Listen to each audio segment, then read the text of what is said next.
শতবর্ষী ঢাবিয়ানদের মিলন মেলা শততমের সমারোহতে যেয়ে কি এনজয় করলাম সবকিছু আজকে ব্লগে শেয়ার করবো। সো আসসালামু আলাইকুম এভরিওয়ান, কি অবস্থা সবার? This is Tanima and welcome to my new video. আমরা সেশন 2020-21 যারা আছি আমরা সবাই কিন্তু ঢাবির 100তম ব্যাচ। পুরো ঢাবিতে শততম ব্যাচের যত স্টুডেন্ট আছে সব স্টুডেন্টের একটা মিলন মেলা হতে চলেছে, এন্ড সেটাই হচ্ছে শততমের সমারোহ। এই ডিউ 100 ব্যাচেরই একটা গেট টুগেদার প্রোগ্রাম হচ্ছে এটা, যেটাতে অ্যাটেন্ড করছি যেহেতু আমিও 100 ব্যাচ। প্রোগ্রামের স্কেডিউলটা আগে থেকেই দেওয়া ছিল, অ্যান্ড এটার ভেন্যুটা ছিল হচ্ছে ঢাবির সেন্ট্রাল ফিল্ড, কেন্দ্রীয় খেলার মাঠ আর কি। তো সেখানে আমি রেডি হয়ে চলে গেলাম, অ্যান্ড যে দেখি অলরেডি র্যালি শুরু হয়ে গেছে। 3টার দিকে র্যালি শুরু হওয়ার কথা ছিল, অ্যান্ড র্যালি কিন্তু ঘুরে চলেও আসছে। একটু গরম ছিল তাই আমি আর র্যালিতে অ্যাটেন্ড করিনি, আমি সেন্ট্রাল ফিল্ডেই ছিলাম। আর এদিকে যে আবিদাও চলে আসছে, ওর জন্য এসে একটু ওয়েট করছিলাম আর কি। আমি নিজেদের ফ্রেন্ড আর নিজেদের ডিপার্টমেন্টের ক্লাসমেটদের ছাড়া কিন্তু ওভাবে কাউকে চিনি না, বাট স্টিল এটা ছিল অনেক বড় একটা মিলন মেলা, একটা get together, and it's really a nice initiative. Because ঢাবিতে যতগুলো ডিপার্টমেন্ট আছে সব ডিপার্টমেন্টেরই 100 ব্যাচের সব স্টুডেন্টদের একটা গেট টুগেদার, মানে বুঝতেই পারছো যে কত বড় একটা ইনিশিয়েটিভ।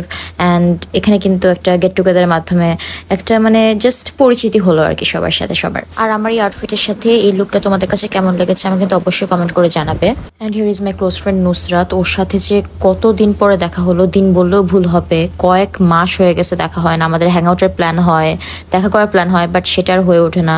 ও এত বিজি থাকে, আমারও ক্লাসেস থাকে। ও কিন্তু ডিউতে, ও আমার কলেজ থেকে আমার ভালো ফ্রেন্ড, ও ডিউতে, বাট স্টিল আমাদের দেখা হয় না। এটা খুবই ডিসঅ্যাপয়েন্টিং একটা বিষয়। আসলে সময়ের সাথে সাথে মানুষ এত বিজি হয়ে যায়, এত কাছে থাকা সত্ত্বেও, এত কাছে হচ্ছে বাসায় আমাদের, স্টিল আমাদের দেখা হয় না। আর আমার ব্লগ যারা দেখো তারা তো আবিদাকে অলরেডি চিনোই, ওর সাথে একটু হেঁটে হেঁটে একটু ভিডিও নিচ্ছিলাম আর কি। একটা ফ্ল্যাশ মবের কিন্তু আয়োজন ছিল, একটা ফ্ল্যাশ মব হবে বিকেলের দিকে।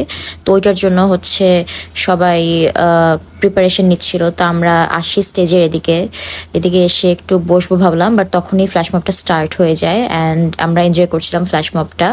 এখানে অনেক মানুষ ছিল, বাট স্টিল আমরা হচ্ছে সামনে জায়গা পেয়েছিলাম। টানা 10-12 মিনিটের একটা ফ্ল্যাশ মব ছিল, অ্যান্ড উই ওয়ার এনজয়িং আ লট। এটা হচ্ছে ছুট্টমালে গানে ছিল এই ডান্সটা, যেহেতু আমি ভয়েস ওভার দিচ্ছি তাই হচ্ছে গান বলে দিলাম আর কি, বুঝতে সুবিধা হবে। আর এখানে হচ্ছে লাগে ওরা ধরা গানে হচ্ছে একটা পারফরমেন্স হচ্ছিল ফ্ল্যাশ মব আর কি। তো ভালোই এনজয় করছিলাম আমরা। আর এটা বালা ওইখানে ছিল, তো ভালোই লাগছিল। তো এরপর হচ্ছে লাঞ্চ টাইম হয়ে যায়। তো আমরা লাঞ্চের টোকেন হাতে নিয়ে বসে আছি, লাঞ্চ আনতে যাব। ওই মোমেন্টে হচ্ছে আমরা লাইনে দাঁড়িয়ে দেখছিলাম যে অলরেডি হচ্ছে ডান্স চলছে স্টেজে, অলরেডি কিন্তু হচ্ছে প্রোগ্রাম শুরু হয়ে গেছে, কালচারাল প্রোগ্রাম। তো আমরা লাইনে দাঁড়িয়ে দেখছিলাম আর কি দূর থেকে। দেন আমরা খাবার কালেক্ট করি। এখানে হচ্ছে চিকেন অ্যান্ড কাচ্চি, এই দুইটা হচ্ছে অপশন ছিল। তো আমার আর আবিদার দুজনের ক্ষুধা লেগেছিল, আমরা দুজনের কেউ সকালে খেয়ে আসিনি। আর নুসরাত হচ্ছে একটু পরে চলে যাবে, ও আর খাবে না। তো ভাবলাম যে আমি আর আবিদা খেয়ে নেই। আমি আবিদা দুইজনই কাচ্চি নিয়েছিলাম ওই দিন, কেন যেন মনে হলো যে কাচ্চিটা টেস্ট করি। নর্মালি আমি সুলতানস ডাইনের কাচ্চি ছাড়া টেস্ট করি না, বাট ওই দিন মনে হলো যে আজকে কাচ্চি নেই। পুরোটা শেষ করা সম্ভব না, স্টিল ওখানে বসে একটু খেয়ে তারপরে বাকিটুকু আমি গাড়িতে রেখে দিয়েছিলাম। নুসরাতকে সি অফ করলাম, ও সন্ধ্যার আগেই চলে যায়। আর আমি আর আবিদা ডিসাইড করেছিলাম যে 8টা পর্যন্ত থাকবো, 8টা পর্যন্ত কালচারাল নাইট একটু আমরা হচ্ছে এনজয় করব। এখানে অনেকগুলো পারফরমেন্স হয়েছিল, ডান্স দেন হচ্ছে গান, সবই এনজয় করছিলাম আমরা বসে বসে। অ্যান্ড এখানে ভালোই মানুষ ছিল সন্ধ্যার পরে, বিশেষ করে হচ্ছে প্রচুর গ্যাদারিং ছিল এখানে, বাট স্টিল সামনের দিকে হচ্ছে আমরা যারা বসেছিলাম আমরা ভালোই এনজয় করছিলাম। আচ্ছা চিনি দিব, তারপর লবণ দিব, সামান্য এক কাপ চা বানাই সবই।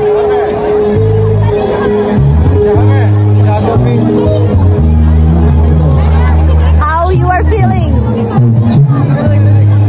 Very good.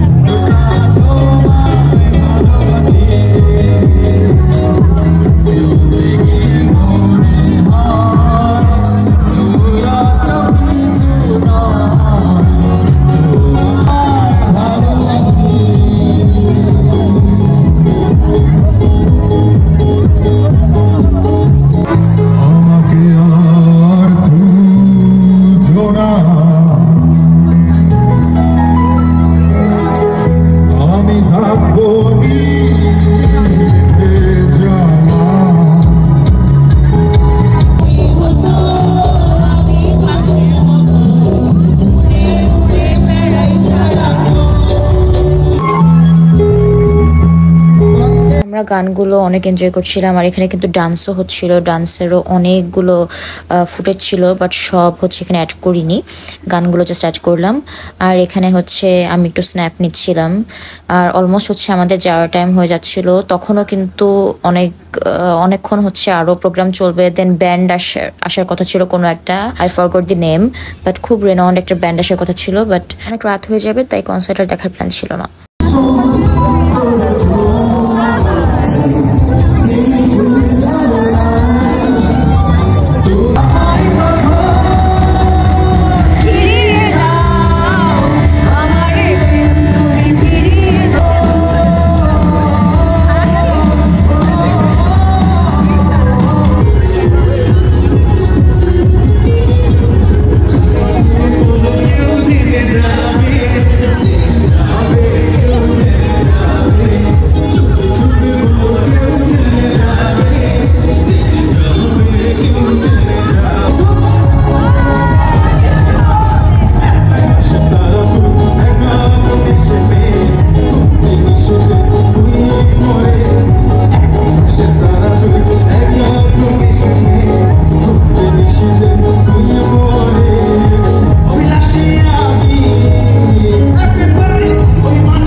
By the way আমাদের সবাইকে কিন্তু টি শার্ট অ্যান্ড একটা ক্রেস্ট দেওয়া হয়েছিল, যেটা ওখানে আর ভিডিও করা হয়নি, বাসায় এসে আমি ভিডিও করেছি।